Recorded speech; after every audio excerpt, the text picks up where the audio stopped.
Hello everyone, this is Paul. Welcome back to my channel, The Paladin. And today I wanted to give you guys a review about the TV shows that came out last week. And I did the promo reactions to all the episodes that are going to be coming out this week. And I kind of predicted what is going to happen for the episodes in this week as well. So if you guys didn't check that out, go check it out first. But review, honestly, I should say it's been a good week.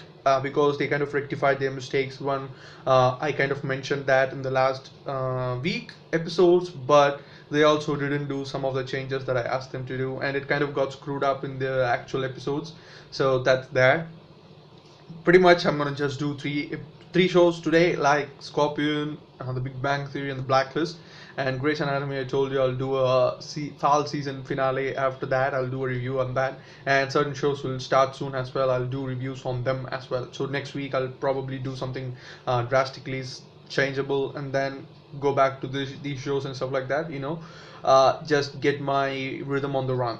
So just saying, how that I'm just testing out the waters right now, and then afterwards, if I get comfortable to a certain system, I'll kind of like implement it. So just without much further ado, let's just get into the review, shall we? First thing is Scorpion. Now, this is actually the second episode, which was kind of like a continuous episode from the first one, and the second one was a combined episode, but they kind of didn't release it in the single day. And the reason why is kind of, I have no idea, it just baffles me. They kind of like released this episode on the same day as well. It would have been made much more sense, and it would have made much more sales for them. I don't know why they didn't do it, but I kind of liked this episode than the first one. The first one was bland. It didn't have I didn't get connected to the story. I was like, all right, but this time around I kind of got connected with the characters, even though the storyline was a little off the pace, but I kind of got connected and I understood whenever and whatever they have been doing in the show. But I don't understand the writing of the episode. I mean, you can predict the episode from a million miles away, and as a not just as a veteran TV show watcher, even if that's a name, but if you are not of this show, if you just watch like random criminal shows, crime solving shows, and kind of like thriller shows, you will understand what is going to happen next, or you will just have a guess, and it will happen in this episode as well. For me, I kind of saw it 15-20 minutes before what was going to happen. So I was like, if I could see this, imagine someone who just casually watches, he will get this before 5 minutes or even before 10 minutes. So the time frame is not the problem. It's like him getting the plot is the problem. So you should not do that. And the writers should have been clever in the fact that they know people are going to know that this is what's going to happen. So what I'm going to do is I'm just going to say this is what's going to happen first in the first 2 minutes. You know what, he's planning something, and these heroes are going to save them at the end of the day. I know it's cliche, but this is a cliche as well. So when you compare the two cliches, I would take the first one rather than the later. So I didn't like this kind of ending because I kind of saw it from a mile away. I know this was going to happen. You know what, he's gonna the villain is gonna cheat and he's gonna escape just because he can, and exactly that's what happened in this episode, and I didn't like the last 10 minutes. So I would give this 8 out of 10 just because of that fact. Maybe they were hyping it for something else, I didn't realize that or something, but if you kind of think about the show, it should have been both episodes should have been gone on the same day, and they should have clear-cut explained what he was planning and how these guys are gonna catch him. Now, the government guy, the Cabe, who's getting arrested, might be in the factor. Like, that was going to be the end plot all along, and he was going to get arrested, and the storyline is going to continue from that point onwards. It's going to be the continuous story of the season or whatever. But I understand everything that they are trying to do in this episode, but just make it a little bit clever, so when people watched it, they can't guess it. Okay, he's going to do the same thing. Some people even casually say that out loud, and then same thing that's going to happen. So I would say probably change it up a little. It's hard for me to believe like a 4 genius person who can outsmart the one smart guy, the one smart villain, and they still get face palmed just because of his one move, which they should have predicted again a million miles away. I don't believe it. A guy who's you portrayed as a big IQ man with 197 IQ can't see this how can he see something else that is coming for the Earth, and how can he save it? So those are the questions that I had seeing this episode. Well, separately, I would give first episode 6 out of 10. It was not good. The premiere was not strong enough. It didn't have that punch that it had in the previous season and stuff. So 6 out of 10. And this episode was 7 out of 10. But if you had combined that, like Grey's Anatomy did, like both both the episodes came out on the same day. If you had did that, I would have had a point of saying it. Okay, I understand the first episode, I understand the second episode. I would have given it an 8 out of 10 combined, but separate 6 and 7 are the perfect rating for this, I think. I hope so. So let me know in the comments down below, what do you think about the second episode? You even watched this show? I would have suggested you this show before season 4 ad, but I don't know. I just have to see till fall how's this going, and I have to give you guys my honest opinion on it. But I hope it's gonna go well. Let's just hope that, that's the key. Now the second thing is, you know what's coming, Big Bang Theory. Well, the premiere I didn't like, not by a long shot, and I reacted to the third episode and I know what's coming. But the second episode was actually good. If you are surprised, then you're like me, I was surprised as well. But I would not say this was a bad episode. It was a good thing. They kind of changed it up a bit. I kind of felt fresh. The jokes were a little bit okay when you compare it to the first episode, but I still don't understand the point of the show, existing in the first place. I know I sound a bit crude, but that's just my honest opinion. When I want something on TV, I want something on TV, but this, I don't know. If you are just like me, please let me know in the comments down below. Just tell me why kind of you don't want it. For me, it's just it would have been a perfect ending when they would have ended it in season 10, and they had the means to end it in season 10. They could have devised a plot cleverly. They could have changed it up a bit in the start of the season 10 thing, and they could have said, okay, this is going to be the last season, so they could have emotionally moved people into watching that season 10, and they could have made it a little bit higher rating, and they could have ended on a high note. But they didn't do that. They didn't opt for doing that, and then they kind of like came back from that, and then they moved on to say like 11 and 12 are going to be there. Now that's not a big deal, because when you consider Two and a Half Men going for season 12, I think I didn't like that show after Charlie Sheen was written out. I honestly didn't like it. It was crappy as hell, and that's also my honest opinion.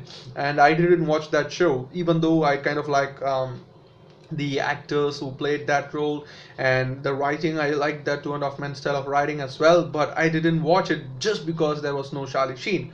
And this is going to happen same while here, because there's no clear cut writing. There's no just the tall weird guy that we used to love was kind of like molded into someone he's not. He's going to get married, he's going to have children. It's just, I don't know, it's just not staying true to his character. And I don't see Penny being that kind of a woman who's weird across the hall, Leonard trying to get her. So that's what I'm saying. Like, everything was settled. The only deal they have to do was even Howard got settled. He was gonna have 2 kids, so he's a family man. So everything that was dreadful in the first season and they thought that never gonna happen happened in the 10th season. The span of 10 seasons long, it happened, and that was the point of their conversion. That's what they were trying to tell us. The first season, these are the characters that you're gonna see for the rest of your career as well. So, and these guys are gonna develop like this, which was good, and they developed like that. And the only thing they had to show is Raj's kind of like ending. And if they had shown that in season 10, which they had the chance again, they could have just said, we are going to call it a day, we are going to move on to better things, which they could have done. I know it has a fan base, don't get me wrong. I'm not hating on the show just because I want to hate it. I really like the show, that's what I'm saying. But whoever I talk to, whoever my friends are who watch the show, who watch the sitcoms, when I asked them, do you watch Big Bang Theory? They said, yes, I watched it till 8th season, I watched it till 9th season. That's it. They gave up after that. Why? You know why. It was crappy after that. And they should have either finished it on 9th season, or when they signed 10th season, I was like, okay, what? This is the last thing. But I don't know. You can ask me, why the fuck are you watching it then? Dude, I'm a reviewer. I need to watch these things and tell you whether to watch it or not, first. And second, I don't give up on shows however bad they get. however crappy they get, I watch those shows just because I started them. I don't like leaving things in the middle. Simple as that. End of the story. And I will keep watching it till fall and beyond that, and I'll let you guys know if it is worth it as a season whole, where you can sit on a Saturday and Sunday binge watch the entire season. I would let you guys know. But this episode was a little bit better than the first one. I would have given the first one a 7 out of 10 or 6 out of 10 even, because it was just downright boring to a point where the jokes were bland. It's just like I was like, huh, okay. So this episode, 8 out of 10. It just sprung life into the season. It was good, but I'm just hoping for the third episode to be good as well. If it is good, then fine. But if it's not, what's the best thing for a sitcom? Before I kind of wrap this up, this section, where you have to watch every sitcom with an idle mind.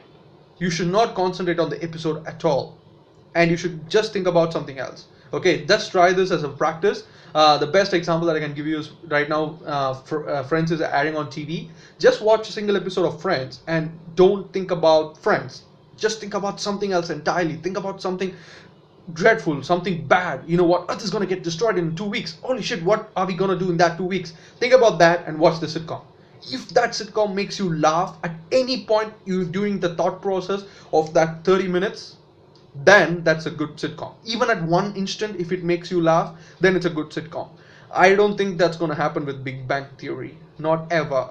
Certain episodes are there, let me tell you, and this episode is one of them. It's just like I always watch sitcoms more than once. So the first time I always watch it with an idle mind, and second time I'll concentrate on the episode. So when I watched the first time, I watched it with an idle mind, and I kind of liked that episode. I kind of laughed a couple of places, so it was good. And then I concentrated on it, it was even more good. So they should do that continuously, and if they do it, 11 and 12 are gonna go fly by, high success and stuff like that. But if it's not, then sorry, I'm not gonna watch it. I don't know. That's that for Big Bang Theory, I think. So 8 out of 10. Overall a good episode, so you can give it a shot. The next thing is Blacklist. Now Blacklist is amazing. I should tell you, I almost gave up after season 4, but glad I didn't. I watched the Blacklist Redemption thing as well, which is a spin-off of sorts, and it was good as well. And this episode was a great connection from season 1, where I kind of saw, okay, Raymond Reddington kind of going into the business once again, and during season 1 he was the most powerful guy ever, and during this season he's not the most powerful guy. He's struggling to be the powerful guy, and he's trying to rebuild his empire. Now that's a hard thing to do, and I pretty much thought they're gonna be writing just going out of scripts, and they'll just be like bored out of things, but they're not. They're officially keeping on going, and they are efficiently keeping on. These are the villains, and I just love those way where it's not just about just not the simple thrilling things over and over again. It's not just like 4 people crowding up in the place, they're just trying to solve the case, and one smart guy walks in the room, he solves the case for them, or he gives the case for them, and he's the bad guy that everyone loves and stuff like that. If it was the same kind of mechanisms, it's going to be boring as hell. But they kind of changed it around in this season. It's like, okay, this is the bad guy, I want to be paired with him to rebuild my empire. Okay, really, we are going to help you. Okay, let's do it. But he's not the one that I want. I'm going to get him to the police, and I'm going to give it to you again just because I can. But this is the thing that I mostly wanted. So twist after twist after twist after twist. I really like this episode. I just like James Spader as an actor. I told this like a million times in my videos. It's just he has a power when he comes to screen, and no one I've seen in a while has that kind of a power. When I saw Silence of the Lambs, he had the power. You know who I'm talking about. He had the power in the screen. And when I see James Spader, I kind of see the same character. He has the power as well. So winning like 3 Emmys for a spin-off show, Boston Legal, is something that is hard to do. And he's just an amazing actor. And when he did this kind of show in this episode, I almost thought, okay, he's the only link that is keeping the show alive. And when I saw this episode, that kind of proved my point. He was so powerful in this in his, just even when he's calm and he's just like chilled out, he's the most powerful guy in the show. So I should say kudos to the writers for keeping him the main aspect of the show and showing him the right people, showing him the right circumstances and stuff like that. So I kudos to them. I'll give this episode 9 out of 10. I gave that episode for premiere of the show 9 out of 10 as well. So I think these two episodes really came out strong. This is kind of the punch that I was expecting the season 5 to have, and it really had that kind of a punch. So I would keep on watching this series, guys. If you haven't watched this series and if you have given up any time in the middle, I urge you to go back and watch those episodes and watch this as well. So thank you guys for watching. I'll see you on the next one. Thank you guys for watching this video. If you like this video, please hit that like button, share the video with your friends and family, and subscribe to the channel for everything that is movies, TV shows, reviews, reactions, and stuff like that. So if you like this video, why not check out my older video, which will be on the screen right now anywhere from here. And if you guys want to subscribe to my channel, that would be lovely as well, then the button would be there for that. And this is not your thing and you just came here by accident, then don't worry, I got you covered. You can go to my gaming channel and check that out if that's your thing. Or if you like to read and you just came here by accident again, you can go read my blog, which I'll concentrate on TV shows, just TV shows and not anything else, and not just the kind of like giving you guys reviews and stuff like that. It's not that. It's just my personal take on certain characters. It's my personal take on certain shows and how they go and stuff like that. So thank you guys. I'll see you on the next one. Bye.